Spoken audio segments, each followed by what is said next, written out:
Él es la verdad en un mundo de confusión. Él es la vida para aquel que camina en destrucción. Que Jesús sea tu única esperanza y que solo en Él puede estar tu confianza. Bienvenido. Comienza así libertad sin límites. Cuánta alegría me da saber que tú estás allí del otro lado de esta pantalla viendo el programa a través de la TV Nuevo Tiempo. Me alegra poder acompañarte mientras realizas tus actividades, tú que estás en sintonía de Radio Nuevo Tiempo. Y tú que estás acompañándonos a través de las redes sociales, ya sea Facebook, ya sea allí YouTube, bienvenido también.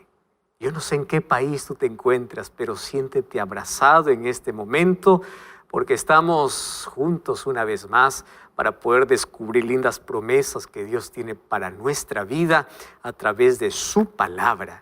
Su palabra será abierta, Jesucristo será exaltado y hoy vamos a ver cómo es que Dios nos acompaña en los momentos más difíciles de la vida.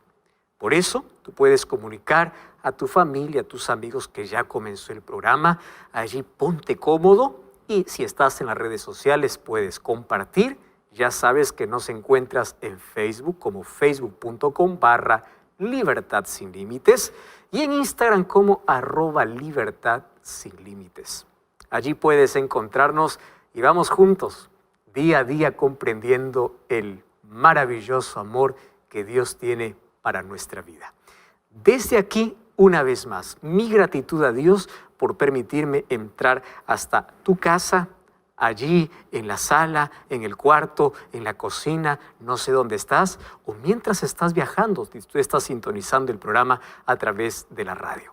Gracias a Dios porque a través de la tecnología, a cortas distancias y a través de la tecnología también nos permite que juntos podamos unirnos por un interés en común. Y en este momento, el único interés que nos une es que juntos podamos comprender el plan que Dios tiene para nuestra vida. Que nuestro corazón pueda encontrar esperanza, paz, pero sobre todo aquella verdadera libertad que viene de parte de Dios. Porque recuerda que la verdad siempre te da libertad y te prepara para la eternidad. Hoy hablaremos sobre un tema sumamente importante.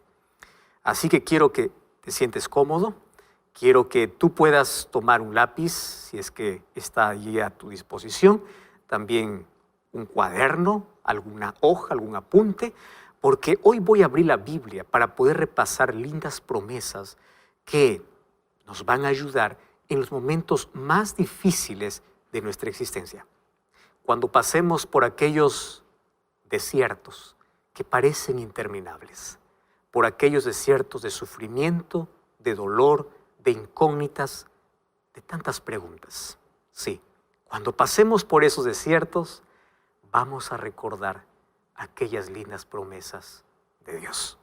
Yo estoy listo aquí con Biblia en mano para poder compartir ese mensaje y antes vamos a una brevísima para tener el dinero que puedas tener. Vamos a pasar por aquellos momentos difíciles en la vida, donde todo parece árido, donde parece interminable. Aquellas noches oscuras cuando llegan a la vida, sin duda nos desequilibran. Mas allí las promesas de Dios iluminan nuestro corazón. Y hablando de promesas de Dios, yo tengo para ti un regalo especial. Se trata de un curso bíblico que dice Jesús Restaurador de Vida. Aquí vas a encontrar lindas lecciones para que tú puedas comprender mucho mejor el plan que Dios tiene para tu vida. Tú puedes realizar este curso bíblico de manera física, puede llegar este curso a tus manos si tú nos envías un mensaje a nuestro WhatsApp, que es el +5512 9810 1460. O también tú puedes ingresar a la página Estudie la Biblia y allí tú vas a encontrar este curso junto a otros cursos bíblicos para que tú puedas hacer un estudio profundo de la palabra de Dios. Y una de las cosas interesantes es que mientras mayor profundidad tengas en la palabra de Dios, mientras mayor conocimiento tengas sobre quién es Dios, tú vas a saber enfrentar las mayores crisis y las mayores dificultades de la vida. Y eso es interesante. ¿Sabes por qué? Porque las promesas de Dios son como estrellas que iluminan en la oscuridad, en la noche de nuestra vida. Y justamente de eso es lo que hoy te quiero hablar, de cómo aquellas promesas iluminan nuestra vida en los momentos más adversos, en los momentos más difíciles, cuando te sientas solo, abandonado, cuando creas que todo el mundo te dio la espalda. Dios siempre extiende su mano para decirte, yo nunca te abandoné, yo siempre estoy a tu lado. Y sabes que yo quiero abrir hoy la palabra de Dios y quiero que juntos podamos encontrar la esperanza que nuestro corazón necesita. Y yo ahora voy a ir al primer texto bíblico. Mientras eso, quiero que tú puedas tomar tu Biblia y vamos a una brevísima pausa. No cambies el canal y ya regresamos para hablar sobre este interesante asunto.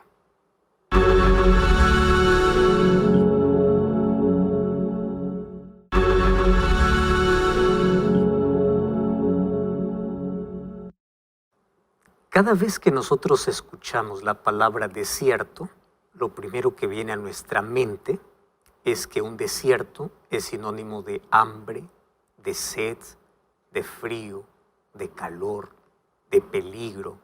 Un desierto es sinónimo de soledad, donde hay muchos animales salvajes que están en libertad.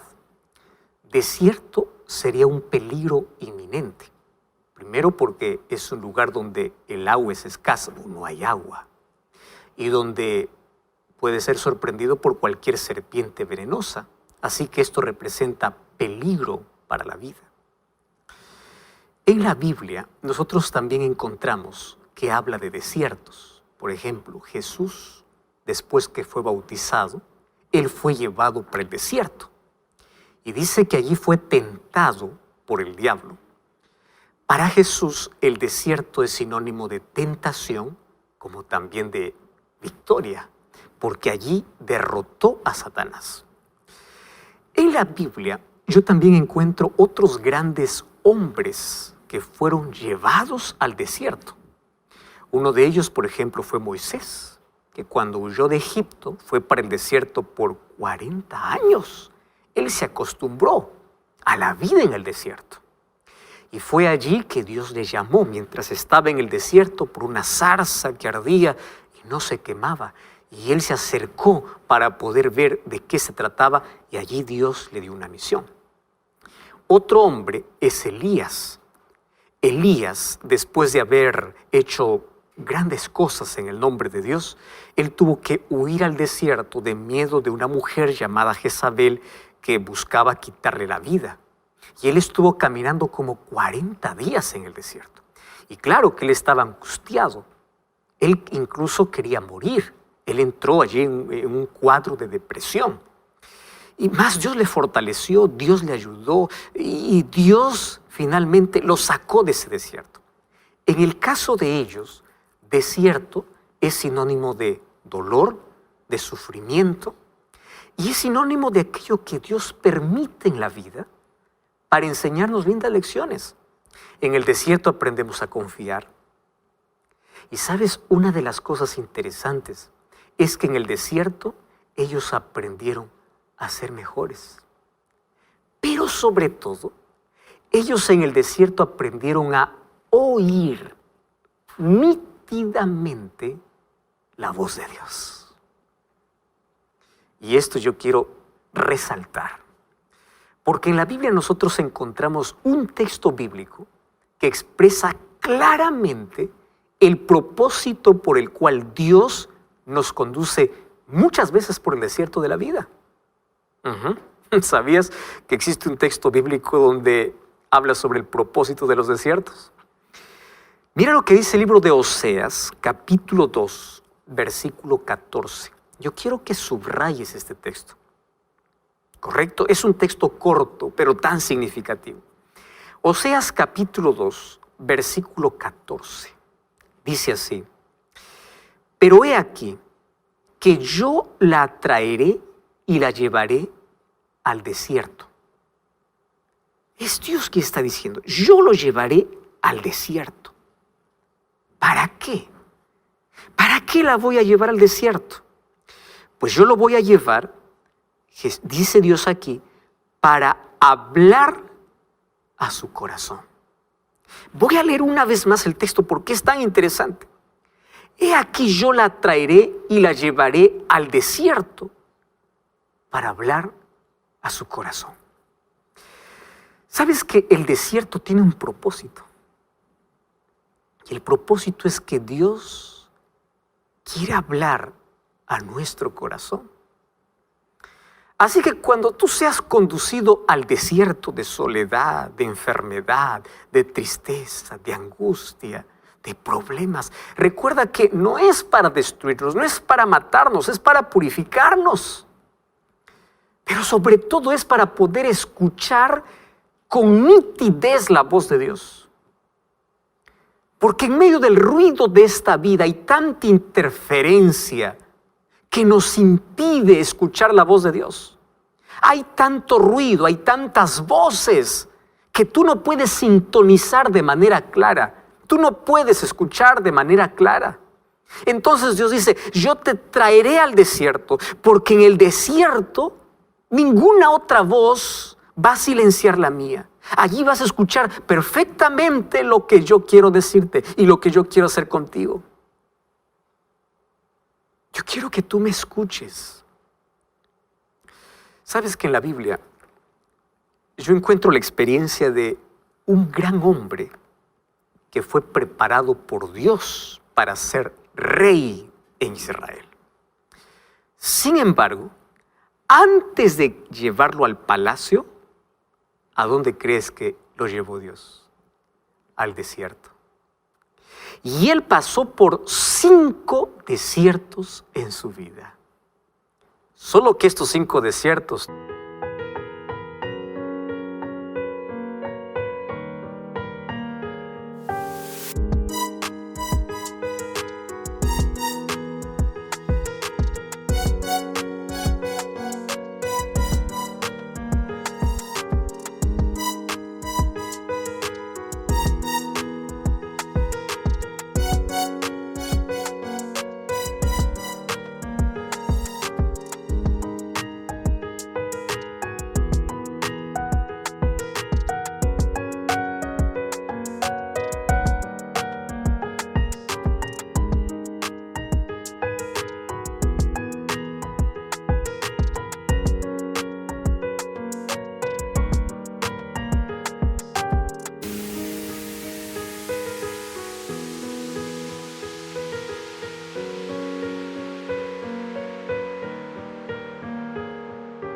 traen 5 lecciones para nuestra vida.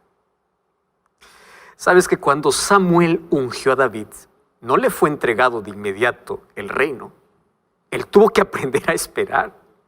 Pero él confió en Dios y se entregó a Dios. Y de manera inexplicable, Dios lo preparó mediante las aflicciones, mediante el dolor, mediante los problemas, porque los problemas comenzaron inmediatamente después de ser llamado. ¿Qué sucedió? El rey Saúl, por celos, por envidia, comenzó una persecución contra David. Y la persecución era para quitarle la vida. ¿Qué hace David? David huye para el desierto. Allí pasa días, pasa semanas enteras en el desierto. Pero en el desierto, en lugar de abandonar a Dios, en lugar de reclamar a Dios, él comienza a experimentar el poder de Dios. Él comienza a admirar la grandeza de Dios.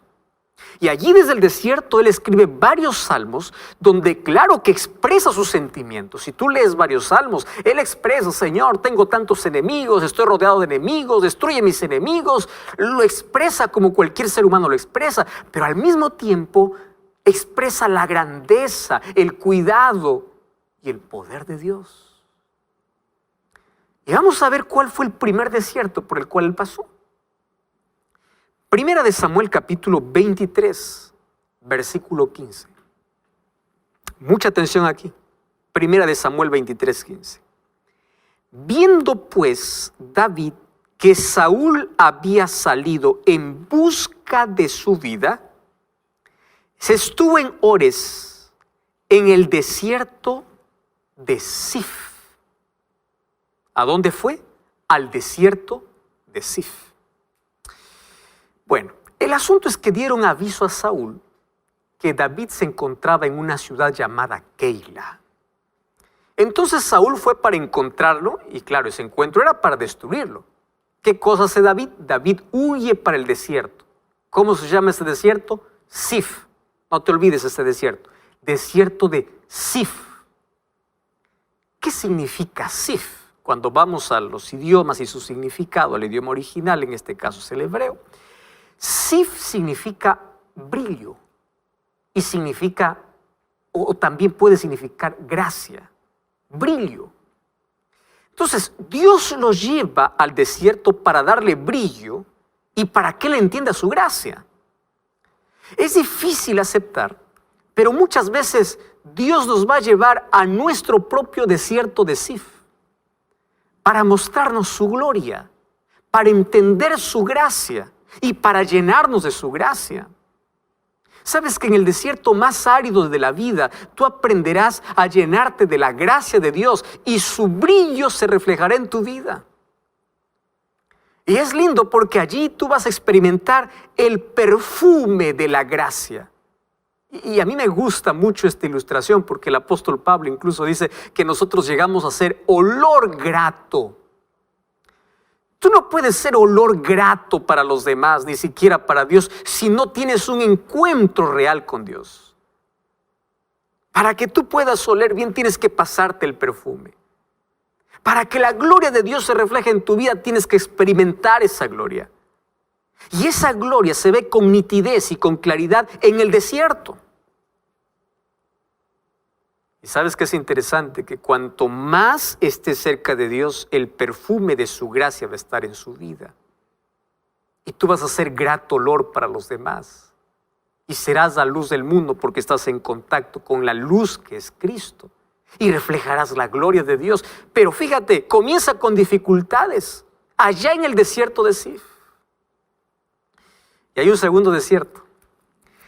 Primera de Samuel capítulo 23, versículo 24 y versículo 25.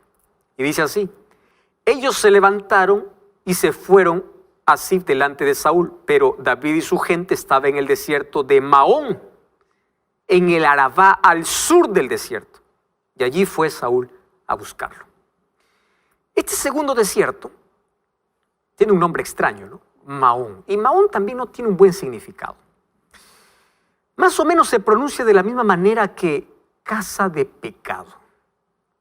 Y yo aquí quiero hacer una ilustración para poder entender el significado de este desierto y lo que esto puede significar también para nuestra vida. ¿Sabes qué es común pensar?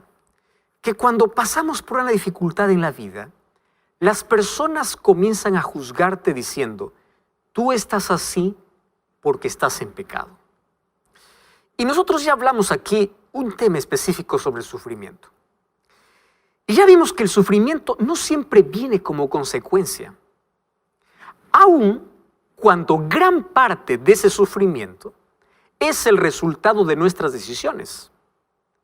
Aún así, hay un tipo de sufrimiento que es un sufrimiento sin razón, donde tú haces todas las cosas bien, pero aún así sufres, porque Jesús dice: en el mundo tendréis aflicción. Y ahí encontramos a José, encontramos a Daniel, por ser fiel a Dios, fue lanzado a un foso de leones. Los 3 amigos de Daniel, por no arrodillarse delante de la estatua de Nabucodonosor, fueron lanzados a un horno de fuego.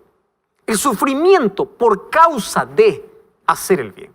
Encontramos a Job, que era justo, recto, temeroso de Dios y apartado del mal, y así sufrió. Hay ese sufrimiento sin razón. Ese sufrimiento donde tú te cuidas, donde tú amas a Dios, donde tú eres fiel a Dios, pero aún así sufres. Conozco personas que tienen buenos hábitos alimenticios, toman agua todos los días, hacen ejercicio, cuidan su alimentación y resulta con una enfermedad. Y uno dice: pero uno no explica eso. Mira, la otra persona es descuidada, hace este desarreglo, hace lo otro, no se controla, come todo y parece que está sano. Un sufrimiento sin razón.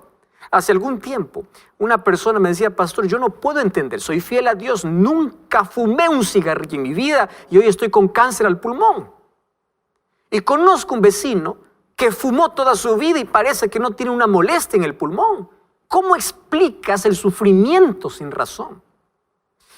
Mira, ese sufrimiento sin razón es por causa del pecado, donde todos estamos involucrados en ese conflicto. Y Satanás quiere arrancar nuestra fe, debilitar nuestra fe.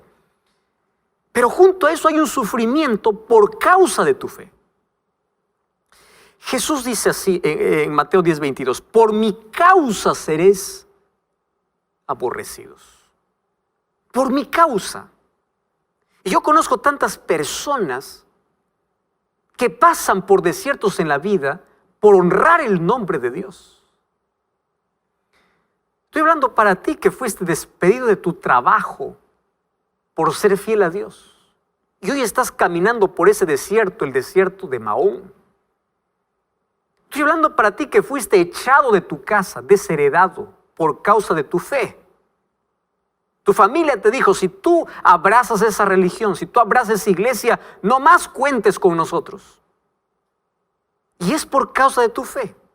Y quiero decirte que tu recompensa está segura. Solo que allí, en ese sufrimiento sin motivo, escucha la voz de Dios. Cree en las promesas de Dios. Él no te abandonó. Él va a ser tu proveedor y nunca te va a dejar. Y yo no sé cuál es el tiempo que dure para pasar por ese árido desierto, pero quiero decirte que tú nunca estarás solo. El apóstol Pablo en 2 Corintios 12:10, él dice, por lo cual, por amor a Cristo, yo me gozo en las debilidades, en afrentas, en necesidades, me gozo en persecuciones, en angustias. Y uno dice, este está loco. Pero el texto termina diciendo, porque cuando soy débil, entonces soy fuerte. Parece una incoherencia, mas no es así.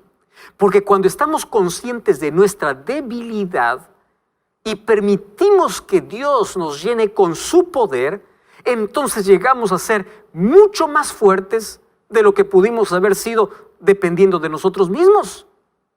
Porque allí vemos nuestra fragilidad, vemos nuestra realidad y comenzamos a depender de Dios. Y ahí entiendo al apóstol Pablo cuando dice, yo me regocijo. ¿Cómo es que tú te vas a regocijar? Claro, es que tú sabes que eres fiel a Dios y ese sufrimiento sin causa viene por tu fidelidad. Entonces tú dices, claro, estoy viviendo este conflicto, pero nadie va a pagar mi fe y yo sigo fiel a Dios. Y eso produce regocijo, porque no existe mayor éxito en la vida, mayor felicidad en la vida que acostarte en la noche diciendo, tengo paz. Estoy en paz con Dios, estoy en paz con mis semejantes. De nada sirve que estés amontonado de todo cuando no tienes paz. Estás tranquilo con tu conciencia. Sabes que estás haciendo bien. Pase lo que pase en la vida, confías en las promesas de Dios. Todos pasamos algún momento por ese desierto. Mas hay un tercer desierto que menciona la Biblia. El libro de 1 Samuel capítulo 24, versículo 1 y versículo 2. Mira lo que dice, cuando Saúl volvió de perseguir a los filisteos, le dieron aviso diciendo, aquí David está, aquí está el tercer desierto, está en el desierto de Engadi. Entonces Saúl tomó 3,000 hombres escogidos de todo Israel y fue a buscar a David con 3,000 hombres entre los peñascos de las cabras montesas. Hace algún tiempo atrás tuve la oportunidad de viajar a Israel para poder grabar el DVD Santuario, el Camino de Dios. Y una de las paradas en las rutas por la cual fuimos grabando estaba este desierto, el desierto de Engadi. Qué árido, peñascos, piedras. Por allí pasó David algún momento siendo perseguido. Lo curioso es que a este desierto Saúl lleva consigo un ejército de 3,000 guerreros escogidos de todo Israel. Y uno se pregunta, ¿y por qué tantos guerreros? Si con David estaba apenas un puñado de hombres, para tantos guerreros que lleva Saúl. Es que David estaba lleno de la gracia de Dios. Estaba lleno del brillo de Dios. ¿Recuerdas el primer desierto? Sif. En Gadi es este desierto. Y una de las cosas interesantes es que en Gadi significa fuente del niño. Fuente del niño. Y Dios lleva a David para mostrarle algo grande. En este desierto, mientras David huía, se escondió allí en una cueva. Y el rey Saúl entró a esa misma cueva, dice el versículo 3, para hacer sus necesidades. Entonces, cuando vieron esto los hombres que estaban con David, se alegraron y le decían así: Dios te ha entregado en tus manos para matar.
La cueva era enorme, él estaba al fondo, entra Saúl, él no se da cuenta, él está allí agachado haciendo sus necesidades y los hombres que estaban con David le dicen: este es el momento.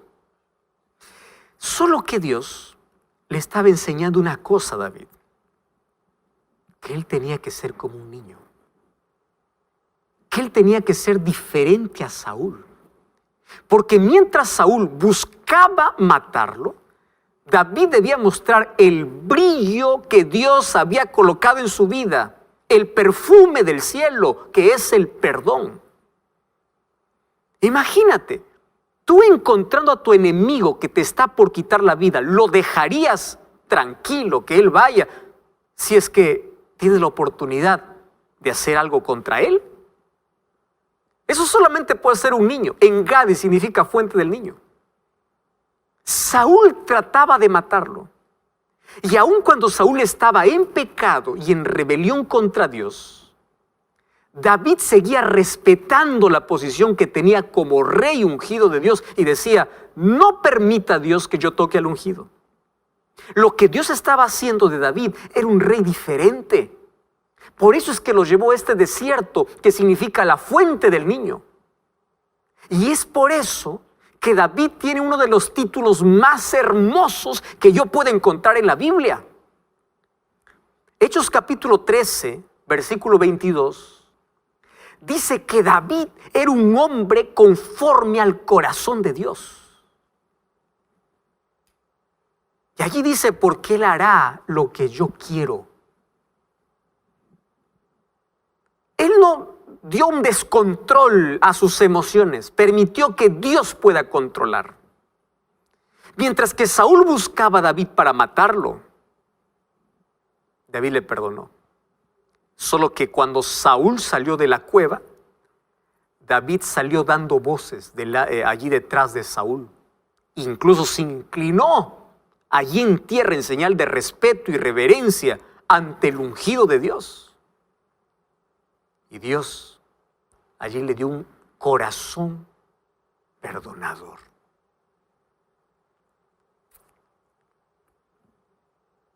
Yo no sé si este es el desierto por el cual tú tienes que pasar. El desierto de Engadi, para decirle: Señor, dame un corazón perdonador. ¿Y sabes qué es un corazón perdonador? Donde uno ofrece no lo mejor de uno, sino lo mejor que Dios coloque en el corazón. Escuché una historia hace algún tiempo de un hombre que hacía imposible la vida de un vecino que era cristiano. Él vivía en la primera planta y el cristiano vivía allí en en el tercer piso o el segundo piso, y todos los días escuchaba cantar y eso le incomodaba tanto a este hombre. Y dice, yo voy a hacer lo imposible para que este hombre se vaya de este edificio. Yo no lo quiero aquí. Así que todos los días, mientras él iba a realizar alguna cosa, colocaba alguna traba por allí para incomodarlo. Pero un día llegó el colmo. Mientras el cristiano estaba almorzando allí con la ventana abierta, este otro vecino le lanzó basura por su ventana, y esa basura pestilente guardada por muchos días. Y obviamente ese olor destruyó todo ese rico almuerzo que estaban allí comiendo. La esposa le dice, mi amor, tienes que hacer algo, conversa con ese hombre, ¿qué le pasa? ¿Por qué tanto odio? Y aquel hombre dice, está bien, voy a hablar con ese vecino. Y buscó allí en la sala y encontró un lindo florero que era un regalo de boda. Tomó el florero con lindas flores y fue a la casa del otro vecino y le tocó la puerta. El otro estaba a la defensiva pensando, ahora viene a reclamarme, ahora le voy a reclamar yo y le voy a decir que se largue de este lugar. Y cuando abrió la puerta, lo primero que vio es otro hombre, el cristiano, delante de él, con un vaso de flores. Y le dice, vecino, yo he venido para darte este presente. La ira que tenía el otro se apaciguó. Y él se quedó allí en la incógnita. Y le dice, ¿pero qué te pasa? Yo te estoy botando basura y tú me entregas flores. Y aquel cristiano le dice, vecino, es que cada uno da lo que tiene en su corazón. ¡Wow! ¡Qué expresión! Cada uno da lo que tiene en su corazón. Si una persona te hace la vida imposible, es porque en su corazón hay tanta basura, hay tanto odio, que ni siquiera se soporta a sí mismo y quiere incomodar la vida de los demás. Pero tú da lo que Dios puso en tu corazón, da el perdón, da la gracia. Si alguien te hace la vida imposible, tú dale amor. Y Dios a veces nos lleva a este desierto para enseñarnos a perdonar. Nos lleva para que nuestro corazón se llene de misericordia. Mira la reacción de Saúl. Primera de Samuel capítulo 24, versículo 18 al versículo 21. Tú has mostrado hoy que has hecho conmigo bien. No me has dado muerte habiéndote Jehová entregado en tu mano. ¿Quién hallará a su enemigo y lo dejará ir sano? Jehová te pague con bien por lo que has hecho hoy conmigo. Esa es la reacción de Saúl. Tú eres superior a mí, le dice Saúl. Y hay un cuarto desierto. 1 Samuel capítulo 25, versículo 1. Murió Samuel y se juntó todo Israel y lo lloraron y lo sepultaron en su casa en Ramá. Y se levantó David y se fue al desierto de Parán. Este es el cuarto desierto. Se fue al desierto de Parán. Mira, ahora no lo están persiguiendo. Pero Dios no había terminado de perfeccionarlo. Ahora está en el desierto de Parán. Parán significa belleza, gloria. Y en este desierto Dios iba a tratar algo muy especial con David. Dios iba a trabajar en su carácter. Por eso Dios pone en su camino allí una pareja, Nabal y Abigail. Cuando tú le dices, Señor, dame paciencia, Dios te va a poner un jefe difícil para enseñarte a tener paciencia. A veces Dios permite personas difíciles en la vida para pulir nuestro carácter. Y cuando te encuentres con ellos, tú piensas así, tú eres el instrumento para desarrollar mi carácter. Contigo aprender a tener paciencia. ¿Sabes que David tuvo contacto en el desierto con los ganados de Nabal y con todos sus pastores? Y David mandó un mensaje para Nabal que está en 1 Samuel 25, 5 al 9. Le dice, yo he cuidado tu ganado, he cuidado tus pastores, yo he cuidado de todo. Por favor, yo quiero que me des algo para mí y para mis hombres. Claro que David no quería tomar nada por su cuenta. Y Nabal, lleno de ira, responde a esta petición de manera grosera. Y en 1 Samuel 25, versículo 10, dice, respondió Nabal, ¿quién es David? ¿Acaso yo he de tomar mi pan y mi agua para dar a esos hombres? Él responde de una manera grosera. El gesto de David ahora es correspondido con grosería de Nabal. Y obviamente, que todavía faltaba pulir el carácter de David, David se enfureció. Y a veces uno se apresura a actuar en un momento de ira, ¿verdad? Viene el descontrol total. Y tú sabes que un descontrol de ira puede llevarte a cometer crímenes. Entonces David toma una decisión apresurada. En 1 Samuel capítulo 25, versículo 21 y versículo 22, dice que él jura y dice: yo voy a destruir toda esa casa. David está lleno de ira. Claro, hay rencor. Rencor hacia un hombre que él había estado cuidando sus ovejas y vienes allí del peligro del desierto. Y ahora está a punto de ir a acabar con él por la manera grosera como lo ha tratado. Mas David está en Parán. Y Parán significa belleza. Y Dios quería embellecerlo de la belleza más pura, de tener un carácter manso. Entonces Dios usa a Abigail para impedir ese descontrol de ira. Y a partir del versículo 23 en adelante, aparece Abigail, la mujer de Nabal, con palabras suaves, con palabras sabias. Le dice: por favor, no hagas semejante daño, que Dios te dé paciencia. Y sabes que las palabras de esa sabia mujer hicieron recapacitar a David. Dios quería enseñar a David que las cosas no se pueden tomar por las fuerzas, ni tomar decisiones cuando esté enojado, porque podría ser catastrófico. Tomar decisiones a la ligera y bajo los efectos de la ira. Por eso es que Dios manda allí a esta mujer para apaciguar esa ira. Y David allí se convierte en un rey con un carácter sólido, porque él expresa lindas palabras. Allí con Abigail le dice: Dios te ha usado para eso. David acababa de aprender que no debe tomar decisiones en momentos de ira y de dolor, que debe tener un razonamiento, que no puede tomar la venganza por sus propias manos, que no puede derramar sangre inocente. Yo creo que todos necesitamos ser llevados a ese desierto de la paciencia, porque allí Dios moldea nuestro carácter, nos llena de esa belleza.